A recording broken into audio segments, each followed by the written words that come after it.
আজ আমরা এই ভিডিওটার মাধ্যমে সুলতান যুগের সূচনা, তুর্কিদের ভারত আক্রমণ, দাস বংশের বিভাজন এই বিষয়টা সম্পর্কে পুঙ্খানুপুঙ্খভাবে জানব। তাছাড়া সুলতান বলতে কে বোঝায়, কুতুবুদ্দিনে আইবকের পর সিংহাসনে কে বসেছিলেন, কুতুবুদ্দিন আইবক কে ছিলেন, ইলতুৎমিশের পর ভারতে কে সাম্রাজ্য পরিচালনা করছে, মোহাম্মদ বিন সাম কে ছিলেন, মোহাম্মদ বিন কাসিম কে ছিলেন, এই সমস্ত সকল প্রশ্নের উত্তর আমরা এই ভিডিওটার মাধ্যমে জানব। তো ভিডিওটা শেষ পর্যন্ত দেখো, তোমরা অনেক কিছু জিনিস পুঙ্খানুপুঙ্খভাবে তোমরা শিখে যাবে।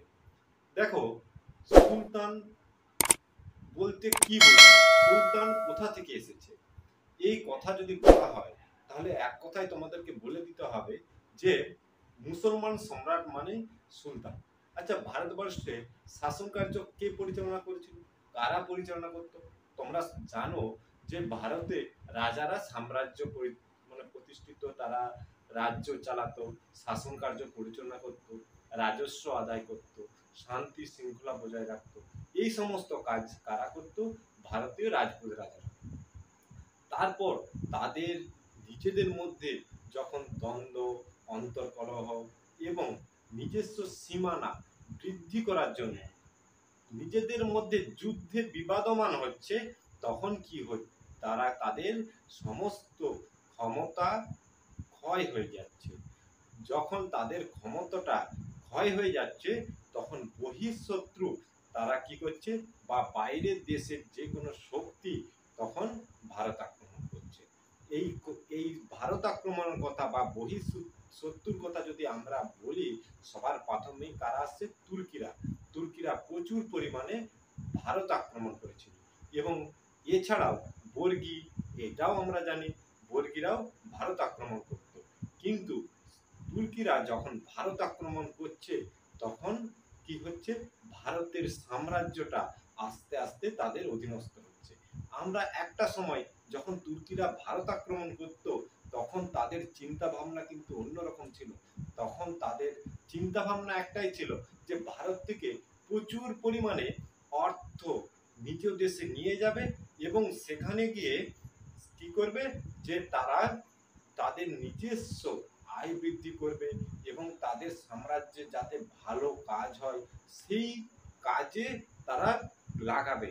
কিন্তু আমরা দেখতে পাচ্ছি আস্তে আস্তে তাদের কি হচ্ছে, চিন্তা ভাবনাটার পরিবর্তন হচ্ছে এবং তারা কি করছে, ভারতে সাম্রাজ্যটা বিস্তার করে সেখানে রাজত্ব পরিচালনা করার জন্য চিন্তা ভাবনা করছে। 97 থেকে 1027 খ্রিস্টাব্দ পর্যন্ত যখন সাম্রাজ্য বা তিনি সিংহাসনে অধিষ্ঠিত ছিলেন, তিনি প্রায় 17 বার ভারত আক্রমণ করছে এবং ভারত আক্রমণ করে ভারত থেকে প্রচুর পরিমাণে অর্থ নিজ দেশে নিয়ে গিয়ে কি করছে, তার রাজ্যের যাতে ভালো করা যায়, যেমন বিশ্ববিদ্যালয় প্রতিষ্ঠা, সেতু তৈরি করা এবং বিভিন্ন খাল খনন, তার কৃষিকাজটাকে কিভাবে উন্নত করা যায় সেই সব দিক দিকে কি করছে, প্রচেষ্টা হচ্ছে। কিন্তু আমরা একটা জিনিস জানি যে 712 খ্রিস্টাব্দে মোহাম্মদ বিন কাসিম সবার প্রথম কি করেছিল, যে ভারত আক্রমণ করেছিল। কিন্তু তোমরা এটা জিনিস জানো না যে মোহাম্মদ বিন কাসিমের আগেও দুজন শাসক, সেটা কে কে ছিল, ওবেদুল্লাহ ও বুদাইল নামক দুজন সেনাপতি, তারাও কিন্তু ভারত আক্রমণ করেছিল। ভারত আক্রমণ করার পর কিন্তু তারা কি করছে, সাফল্য লাভ করতে পারেনি।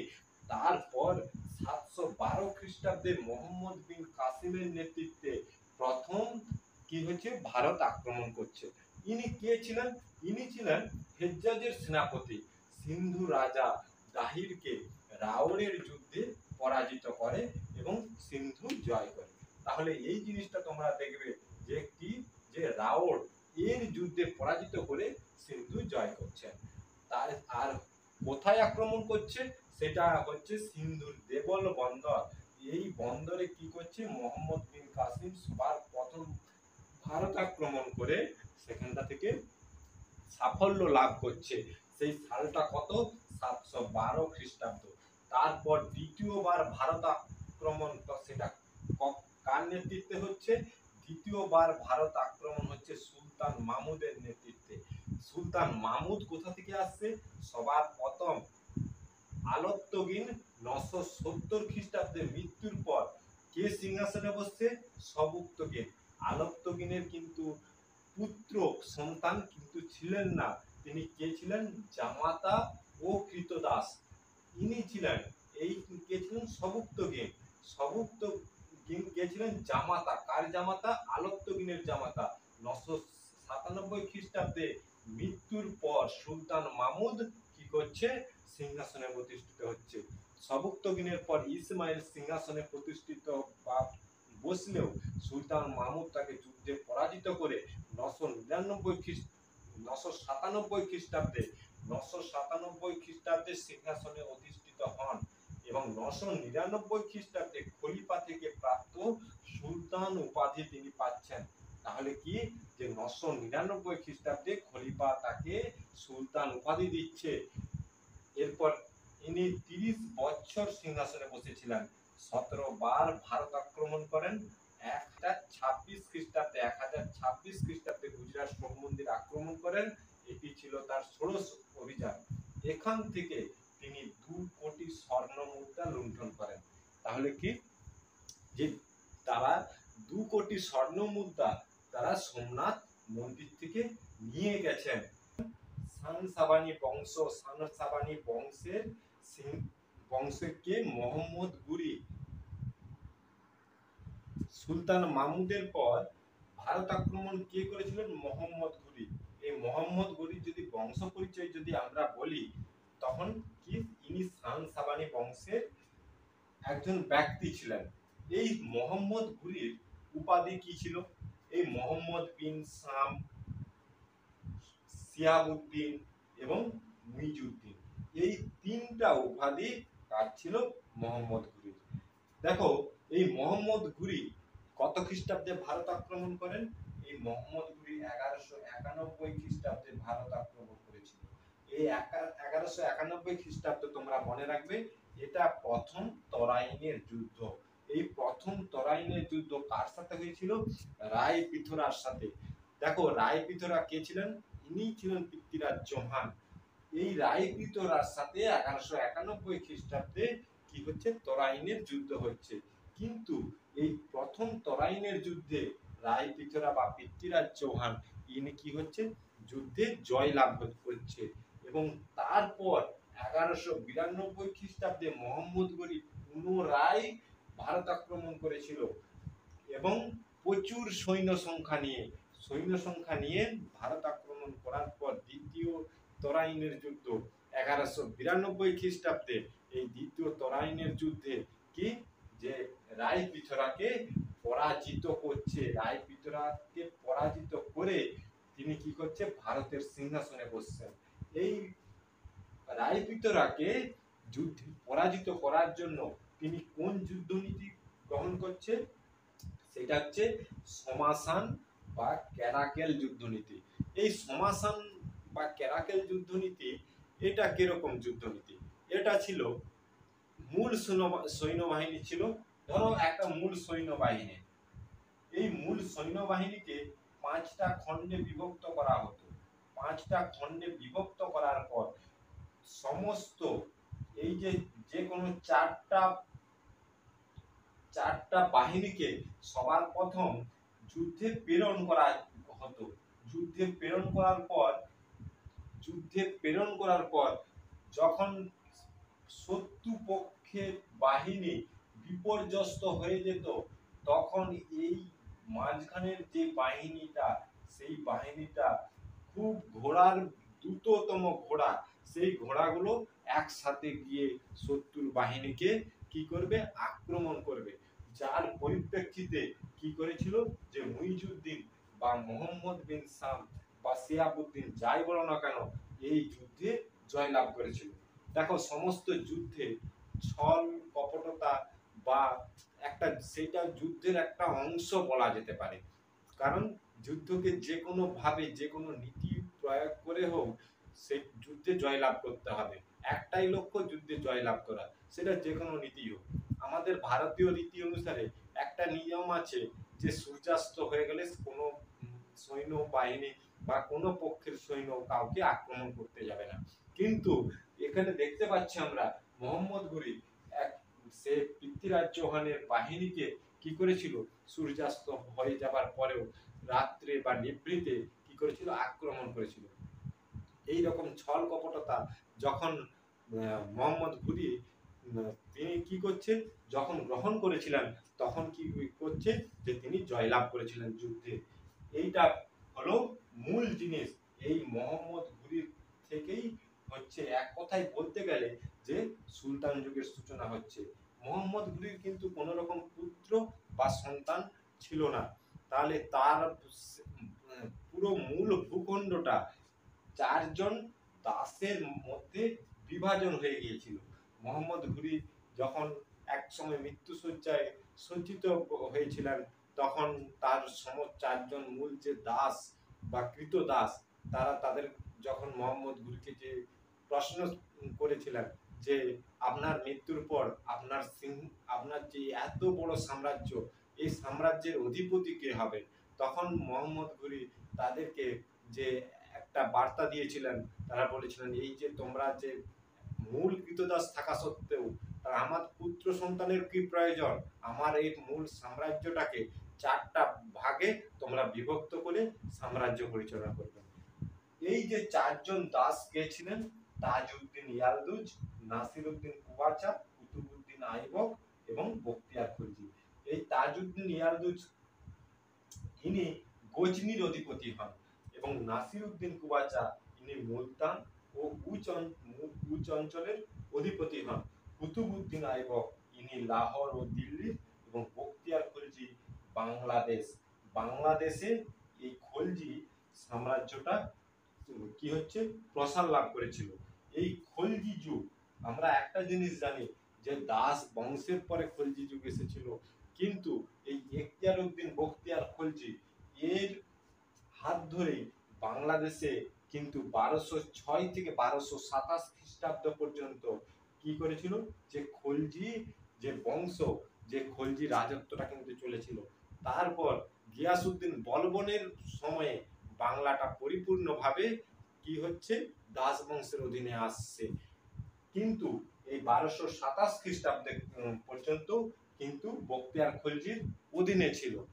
তো যাই হোক, আমরা কি দাস বংশটার বিভাজন সম্পর্কে জানবো। দেখো, আমরা যদি বলি যে দাস বংশের প্রথম সম্রাট কে ছিলেন, তাহলে এক কথায় তোমরা বলে দিবে যে কুতুবউদ্দিন আইবক ছিলেন দাস বংশের প্রথম সম্রাট। এই যে দাস বংশ বলছি, এই দাস বংশ সম্পর্কে এই যে নামটা দেওয়া হচ্ছে, এই নিয়েও অনেক ঐতিহাসিকদের মধ্যে অনেক রকম বিভ্রান্ত বা তারা বিভিন্ন রকম নাম দিয়েছেন। কেউ বলেছেন দাস বংশ, কেউ বলেছেন মামুলিক বংশ। কেন এই দাস বংশটাকে তারা মেনে নেননি, আধুনিক ঐতিহাসিকগণ তারা কিন্তু দাস বংশ মেনে নিচ্ছেন না। কারণ যে সমস্ত দাস আমরা যাদেরকে বলছি, তারা কিন্তু প্রথম অবস্থায় দাস ছিলেন, কিন্তু যখন সিংহাসনে বসছেন তারা দাস থেকে যে যে আরো যা তাদের যে দেহের মধ্যে যে একটা ছাপ থাকে যে কৃত দাস, সেই দাস তারা কিন্তু কেউ ছিলেন না। তারা দাস থেকে প্রত্যেকেই মুক্ত হয়ে গিয়েছিলেন, কৃত দাস থেকে মুক্ত হয়ে গিয়েছিলেন। সেই জন্য আধুনিক ঐতিহাসিকেরা একটা নাম দিচ্ছেন, সেটা হচ্ছে কি, মামুলিক বংশ। এই যে আমরা বলি যে দাস বংশের প্রথম সম্রাটকে, তোমরা এক কথাই বলে দিবে কুতুবউদ্দিন আইবক, 1206 খ্রিস্টাব্দে সিংহাসনে বসছেন। কিন্তু ইবন বতুতা কুতুবউদ্দিন আইবককে কিন্তু প্রথম সম্রাট হিসেবে মেনে নিচ্ছেন না। তিনি যেটা বলেছেন যে দাস বংশের প্রথম সম্রাট কে ছিলেন, সেটা ছিলেন ইলতুৎমিশ বলেছেন। কিন্তু আমরা এখানে জানবো যে কুতুবউদ্দিন আইবক তিনি কিন্তু দাস বংশের প্রথম ছিলেন। তার শাসনকালটা কত, 1206 থেকে 1210। এই শাসনকাল, এই সময়ের মধ্যে তিনি সাম্রাজ্য পরিচালনা করেছিলেন। তারপর এসেছেন কে, আরাম শাহ। দেখো, কিছু কিছু বইয়ে তোমরা পাবে যে কুতুবউদ্দিন আইবকের পরেই ইলতুৎমিশ কি করেছিল, যে সিংহাসনে বসেছিল। কিন্তু তোমরা কখনের জন্যই বলনি যে কুতুবউদ্দিন আইবকের পরে ইলতুৎমিশ। কুতুবউদ্দিন আইবকের পর তার পুত্র আরাম শাহ সে সিংহাসনে বসেছিল। সে 1210 থেকে 11 খ্রিস্টাব্দ 8 মাস সিংহাসনে প্রতিষ্ঠিত ছিলেন এবং শাসন কার্য পরিচালনা করেছিলেন। তারপর আসছে ইলতুৎমিশ। ইলতুৎমিশ 1211 থেকে 36 খ্রিস্টাব্দ পর্যন্ত শাসন কার্য পরিচালনা করেছিলেন। এই ইলতুৎমিশ কে ছিলেন? কুতুবউদ্দিনের জামাতা ছিলেন। ইনিও জামাতা ছিলেন, জামাই। এই যে ইলতুৎমিশ, তিনি শাসন কার্য পরিচালনা করেছিলেন। ইলতুৎমিশের পর কে শাসন কার্য পরিচালনা করছে? ইলতুৎমিশের পরে রুকনউদ্দিন ফিরোজ। ইলতুৎমিশের পর রুকনউদ্দিন ফিরোজ, ইনিও মাত্র 7 মাস সিংহাসনে বসেছিলেন। ইলতুৎমিশের পর কখনোই রাজিয়া নয়, রাজিয়া বসেছিলেন রুকনউদ্দিন ফিরোজের পর। ইনি 1236 থেকে 1240 খ্রিস্টাব্দ পর্যন্ত শাসন কার্য পরিচালনা করেছিলেন। ইলতুৎমিশের মেয়ে ছিলেন কে? রাজিয়া। বিতর্কিত একজন মহিলা, যিনি কি সুলতান যুগের সবার প্রথম এবং সবার শেষ মহিলা, তিনি কে? রাজিয়া। তিনি কি মহিলা ছিলেন এবং শাসন কার্য পরিচালনা করেছিলেন। কে? সেটা হচ্ছে রাজিয়া। এই রাজিয়ার পর কে? মুইজউদ্দিন বাহরাম শাহ। ইনি কত খ্রিস্টাব্দ পর্যন্ত শাসন কার্য পরিচালনা করেছিলেন? 1240 থেকে 1242 খ্রিস্টাব্দ পর্যন্ত শাসন কার্য পরিচালনা করেছিলেন। এই মুইজউদ্দিন বাহরাম শাহের পর এই রুকনউদ্দিন ফিরোজ এর কনিষ্ঠ পুত্র কে? আলাউদ্দিন মাসুদ। ইনি সিংহাসনে বসেছিলেন কত? 1242 থেকে 46 খ্রিস্টাব্দ পর্যন্ত। এই আলাউদ্দিন মাসুদের পর কে? নাসিরউদ্দিন মাহমুদ শাহ। ইনি সিংহাসনে বসেছিলেন 1246 থেকে 1266। নাসিরউদ্দিন মাহমুদ শাহের পর কে সিংহাসনে বসছেন? এনার শ্বশুর সিংহাসনে বসছেন। সেটা কে? গিয়াসউদ্দিন বলবন। গিয়াসউদ্দিন বলবন তিনি কে? নাসিরউদ্দিন মাহমুদ এর শ্বশুর এবং নাসিরউদ্দিন মাহমুদের কে প্রধান উজির ছিলেন গিয়াসউদ্দিন বলবন। গিয়াসউদ্দিন বলবনের মেয়েকে নাসিরউদ্দিন মাহমুদ শাহ কি করেছিলেন? বিবাহ করেছিলেন। এবং এই গিয়াসউদ্দিন বলবন এর উপাধি কি ছিলেন? উলুগ খাঁ উপাধি তিনি নিচ্ছেন। এছাড়াও আর কি উপাধি নিয়েছিলেন? জিলুল্লাহ। এই উপাধিটাও তিনি নিয়েছিলেন।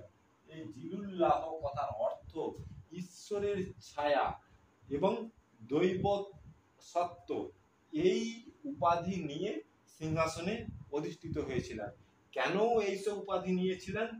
কারণ তিনি জানতেন যে গিয়াসউদ্দিন বলবন তো আর কোনোভাবেই নাসিরউদ্দিন মাহমুদের বংশধর নয়। সেই জন্য তিনি কি করেছিলেন? যে এই সমস্ত উপাধি নিলে যে তার সাম্রাজ্যে যে সমস্ত প্রজারা ছিল বা প্রজারা থাকতো, তারা কি করতো? তাকে মান্য করে চলবে বা গণ্য করে চলবে। এই জন্য এই সমস্ত উপাধি তিনি নিয়েছিলেন কি? গিয়াসউদ্দিন বলবন। এই গিয়াসউদ্দিন বলবনের পর এই গিয়াসউদ্দিন বলবনের দুজন পুত্র ছিল। কে কে? নাসিরউদ্দিন ছিল। নাসিরউদ্দিন ছিল। এছাড়াও আরেকজন ছিল বুগরা খান। এই দুজন পুত্র থাকা সত্ত্বেও নাসিরউদ্দিন কিন্তু গিয়াসউদ্দিন বলবনের জীবিত অবস্থাতেই মারা গিয়েছিল। কিন্তু বুগরা খান ইনি বাংলাদেশের শাসক ছিল। এই বাংলাদেশ থেকে তিনি কোনোভাবেই দিল্লিকে যেতে নারাজ এবং দিল্লির শাসন কোনো মতেই তিনি নিজ হাতে বা দায়িত্ব নেবেন না। সেই জন্য কে সিংহাসনে বসেছিল? কায়কোবাদ সিংহাসনে বসেছিল। কায়কোবাদ 1287 থেকে 1290 খ্রিস্টাব্দ পর্যন্ত শাসন কার্য পরিচালনা করেছিল। এই কায়কোবাদের পর কে? কায়ুমার্স দাস বংশের শেষ সম্রাট শিশু সুলতান 1290। এই কায়ুমার্সের পর খলজি বংশ, জালালউদ্দিন খলজি, ইনি শাসন কার্য পরিচালনা করেছিলেন। আমার এই বংশ তালিকাটা দেওয়ার একটাই কারণ, কারণ বিভিন্ন বইয়ে তোমরা বিভিন্ন রকম তোমরা নাম পাও, সেই সমস্ত সমস্যাগুলো যাতে তোমাদের মধ্যে না থাকে সেই জন্য আমি পুরো বংশ তালিকাটা দিয়েছি। আশা করি তোমরা প্রত্যেকেই উপকৃত হবে এবং মনের মধ্যে যে সমস্ত সমস্যাগুলো ছিল সেই সমস্যাগুলো আশা করি তোমাদের ক্লিয়ার হবে।